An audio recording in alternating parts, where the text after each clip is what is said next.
Sebelum memulai video pembelajaran kali ini, perkenalkanlah saya Frida Nurul Hidayah, mahasiswa Pendidikan Bahasa dan Sastra Indonesia, Fakultas Keguruan dan Ilmu Pendidikan, Universitas Tidar, dengan NPM 1710301075. Saya mendapat tugas dari dosen saya, Dr. Hari Wahyono, untuk membuat video pembelajaran. Video pembelajaran yang akan saya buat yaitu berkaitan dengan KD 3.5 tentang teks ceramah. Mari kita mulai video pembelajaran kita kali ini.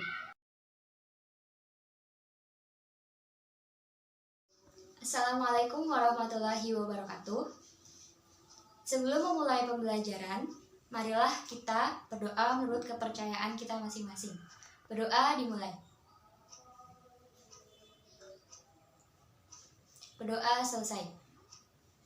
Baik, sebelum saya menjelaskan materi ceramah, alangkah lebih baiknya kalian duduk dengan posisi yang nyaman, senyaman mungkin, agar ketika saya menjelaskan materi tentang ceramah, kalian dapat dengan mudah untuk memahami apa yang saya sampaikan. Yang kedua, kalian harus tetap fokus dan tetap memperhatikan apa yang ada di papan tulis ini. Anggap saja ini adalah sebuah papan tulis. Oke, mari kita mulai. Yang pertama itu, apa itu ceramah? Ceramah menurut Suherli dan kawan-kawan dalam bukunya pada tahun 2017 di halaman 78 mengatakan bahwa ceramah adalah suatu pembicaraan di depan umum yang menyampaikan suatu informasi, pengetahuan, dan sebagainya. Kemudian, pidato. Apa itu pidato? Pidato yaitu pembicaraan di depan umum yang bersifat persuasif, yaitu berisi ajakan atau dorongan untuk mengajak khalayak melakukan sesuatu. Kemudian khotbah. Apa itu khotbah? Khotbah yaitu pembicaraan di depan umum yang berkaitan dengan suatu kepercayaan keagamaan atau praktik beribadah, atau juga ajakan-ajakan untuk semakin memperkuat keislamian. Nah, lalu apa bedanya dari ceramah, pidato, dan khotbah? Nah, perbedaannya adalah ceramah ini disampaikan oleh seseorang yang ahli dalam bidang tertentu. Misalnya, seorang dokter yang sedang menyampaikan suatu kondisi kesehatan tentang tubuh manusia. Nah, itu berarti dokter itu menyampaikan ceramah kepada pendengarnya. Nah, kalau pidato ini bisa dilakukan oleh siapa saja. Kemudian khotbah ini biasanya dilakukan oleh ulama-ulama dalam suatu peribadahan. Nah, sampai sini paham ya, apa itu ceramah, pidato, dan khotbah. Oke, selanjutnya yaitu ada ciri-ciri ceramah. Apa saja sih ciri-ciri ceramah? Ciri-ciri ceramah itu ada 6 poin. Nah, yang pertama itu disampaikan oleh seseorang yang ahli dalam bidang tertentu. Seperti yang tadi saya katakan di pengertian ceramah. Jadi disampaikan oleh seseorang yang ahli. Yang kedua itu struktur. Struktur teks ceramah berisi pendahuluan, isi, dan penutup. Pendahuluan biasanya itu berisi tentang pengenalan diri si penceramah, kemudian mengenai topik apa yang akan dibahas. Nah, isi ini adalah pembahasan dari topik yang dibahas. Biasanya isi ini disusun secara runtut. Kemudian yang terakhir ini adalah penutup. Penutup ini berisi kesimpulan atau saran dari si penceramah. Kemudian bisa juga penceramah meminta maaf kepada pendengar apabila penceramah telah melakukan kesalahan dalam menyampaikan materi ceramah. Selanjutnya itu ada sesuai dengan kegiatan yang ada. Nah, ceramah itu disesuaikan dengan kegiatan yang ada. Misalnya di suatu daerah sedang melakukan kegiatan donor darah.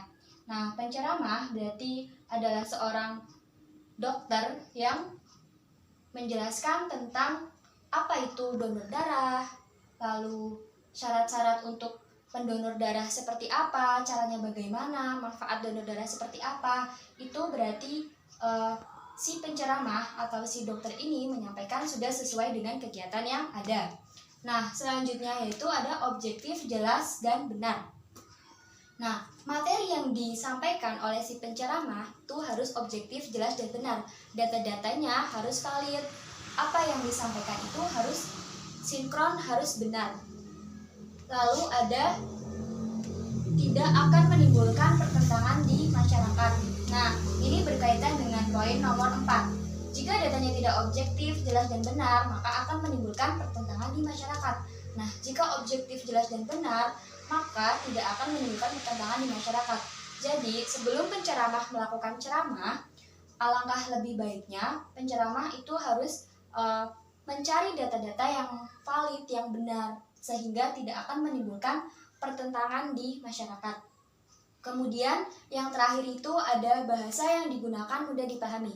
Nah, bahasa yang digunakan si penceramah ini harus mudah dipahami oleh pendengar. Harus bisa memilih bahasa-bahasa yang ringan yang sekiranya sesuai dengan pendengar di kegiatan ceramah tersebut. Oke, sampai sini paham kan? Apa itu ciri-ciri ceramah? Apa saja ciri-ciri ceramah itu? Ada 6. Oke, kita lanjut lagi ya. Selanjutnya itu ada unsur-unsur ceramah.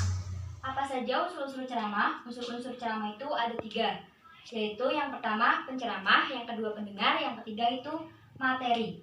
Nah, penceramah ini masuk ke dalam unsur pertama, yaitu si penceramah itu sendiri, seseorang yang ahli dalam bidang tertentu. Yang kedua itu ada pendengar. Pendengar ini adalah unsur kedua, yang menerima materi dari si penceramah ini, menerima apa yang dikatakan oleh si penceramah. Nah, yang ketiga adalah materi. Materi ini adalah bahasan pokok yang disampaikan oleh si penceramah kepada pendengar. Materi ini biasanya disusun secara urut agar pendengar dapat dengan mudah memahaminya. Kemudian bahasa-bahasa yang digunakan si penceramah juga harus bahasa yang mudah dipahami, yang ringan, sehingga materi juga tidak akan terkesan terlalu berbelit-belit dan sulit dimengerti. Nah, kita lanjut lagi, kaidah kebahasaan ceramah. Kaidah kebahasaan ceramah ini digunakan ketika kita akan menulis teks ceramah sebelum kita berceramah di depan banyak orang. Apa itu? Yang pertama ada menggunakan kata ganti orang pertama atau kata ganti orang kedua jamak sebagai sapaan. Orang pertama itu ada saya dan aku. Orang kedua jamak itu bisa kamu, kami. Dan sapaan itu seperti hadirin, kalian, bapak-bapak, ibu-ibu. Itu adalah sapaan. Tergantung halayak umum. Tergantung pendengar itu.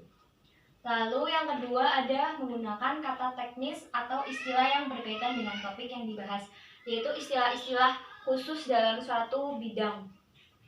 Lalu yang ketiga ada menggunakan kata yang menunjukkan hubungan argumentasi atau sebab akibat, seperti halnya jika bla bla bla bla maka gitu. Lalu ada sebab, karena, dengan demikian, akibatnya, dan oleh karena itu.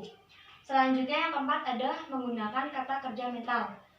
Contohnya seperti diharapkan, memprihatinkan, memperkirakan, mengagumkan, dan lain-lain. Yang terakhir itu menggunakan kata-kata persuasif. Kata-kata persuasif itu contohnya seperti hendaklah, sebaiknya, diharapkan, perlu, harus. Itu contoh-contoh dari kata-kata persuasif. Nah, jadi sebelum kalian menulis teks ceramah, kalian harus memahami kaidah kebahasaan ceramah agar kalian tidak salah dalam berkata-kata, dalam berucap di depan banyak orang. Oke, bisa dipahami ya. Selanjutnya yaitu permasalahan aktual dalam ceramah. Apa sih permasalahannya? Nah, sebenarnya permasalahannya ini timbul di audiensnya, di pendengarnya.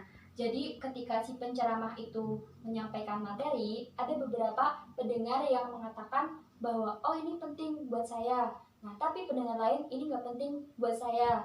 Yang penting itu bagian yang selanjutnya seperti itu. Jadi bagian-bagian yang penting dalam materi yang disampaikan oleh si penceramah menurut pendengar itu berbeda-beda sesuai dengan yang dibutuhkan dan diperlukan oleh si pendengar. Seperti itu.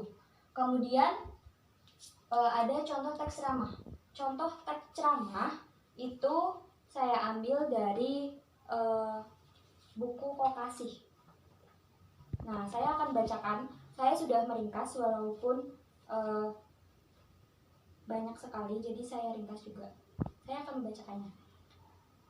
Bapak-bapak dan ibu-ibu yang berbahagia, pemilihan kata-kata oleh masyarakat akhir-akhir ini cenderung semakin menurun kesantunannya dibandingkan dengan zaman saya dahulu ketika kanak-kanak. Hal tersebut tampak pada ungkapan-ungkapan banyak kalangan dalam menyatakan pendapat dan perasaannya, seperti ketika berdemonstrasi ataupun rapat-rapat umum. Kata-kata mereka kasar atau bertendensi menyerang. Tentu saja hal itu sangat menggores hati yang menerimanya. Gejala yang sama terlihat pula pada penggunaan bahasa oleh para politisi kita. Misalnya, ketika melontarkan kritik terhadap kebijakan pemerintah, tanggapan-tanggapan mereka terdengar pedas dan beberapa diantaranya provokatif. Padahal sebelumnya, pada zaman pemerintahan Orde Baru, pemakaian bahasa dibingkai secara santun lewat pemilihan kata yang dihaluskan maknanya. Kita pun tentu gelisah sebagai orang tua. Kita sering menyaksikan kebiasaan berbahasa anak-anak dan para remaja yang kasar dengan dibumbui sebutan-sebutan antar sesama yang sangat miris untuk didengar.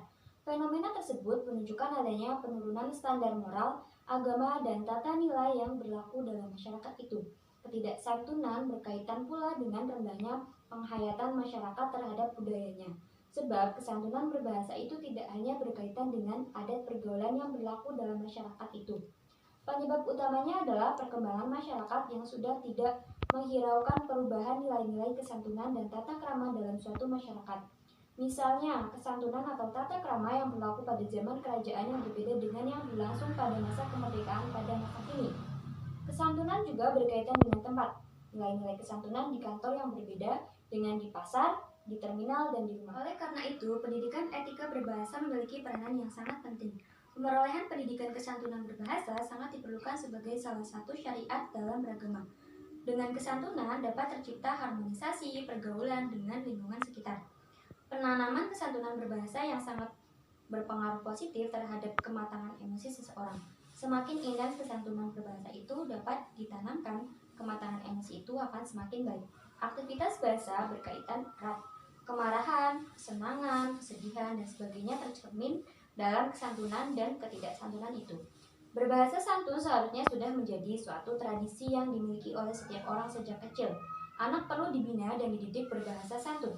Apabila dibiarkan, tidak mustahil rasa kesantunan itu akan hilang, sehingga anak itu kemudian menjadi orang yang arogan, kasar, dan kering dari nilai-nilai etika dan agama. Tentu saja kondisi itu tidak diharapkan oleh orang tua dan masyarakat manapun. Nah, seperti itu contoh dari teks ceramah yang ada di buku Kokasi yang telah saya ringkas. Nah, tugas kalian itu adalah mencari tahu si penceramah ini berada di bidang tertentu, berada di bidang apa. Nah, tugas kalian yang kedua adalah membuat teks ceramah sesuai dengan kegiatan yang ingin kalian lakukan. Nah, di sini kalian berpura-pura menjadi seseorang yang ahli dalam bidang tertentu. Kalian boleh mencari referensi di internet, mau seperti apa bentuk penyampaian dari ceramah kalian. Yang penting tetap memperhatikan strukturnya, yaitu pendahuluan, isi, penutup, terus bahasanya juga mudah dipahami. Kalian harus mengetahui ciri-ciri ceramah ini dan menerapkannya kepada teks yang kalian buat. Tentu saja dengan kaidah kebahasaan ceramah, kalian juga harus menyertakan itu. Nah, tugas kalian dikumpulkan pertemuan minggu depan, lalu kalian akan maju atau mempresentasikan satu persatu di depan teman-teman kalian. Oke, materi yang telah saya jelaskan cukup sampai di sini. Kita akan bertemu lagi di pertemuan minggu depan dengan tugas-tugas kalian, dan kalian akan mempresentasikannya. Nah, sekian yang dapat saya sampaikan di pertemuan kita kali ini. Apabila saya mempunyai banyak kesalahan, salah kata, salah dalam bertindak, saya mohon maaf yang setulus-tulusnya. Saya akhiri pembelajaran kita kali ini. Wassalamualaikum warahmatullahi wabarakatuh. Nah, itu dia adalah video pembelajaran tentang KD 3.5, yaitu berisi tentang ceramah. Nah, maaf apabila dalam menyaksikan video ini terdapat suara-suara bising atau suara-suara lain yang timbul selain dari sumber suara saya. Karena dalam saya membuat video pembelajaran ini memang banyak sekali suara-suara yang tidak bisa saya kendalikan. Terima kasih telah menyaksikan video ini, semoga bermanfaat.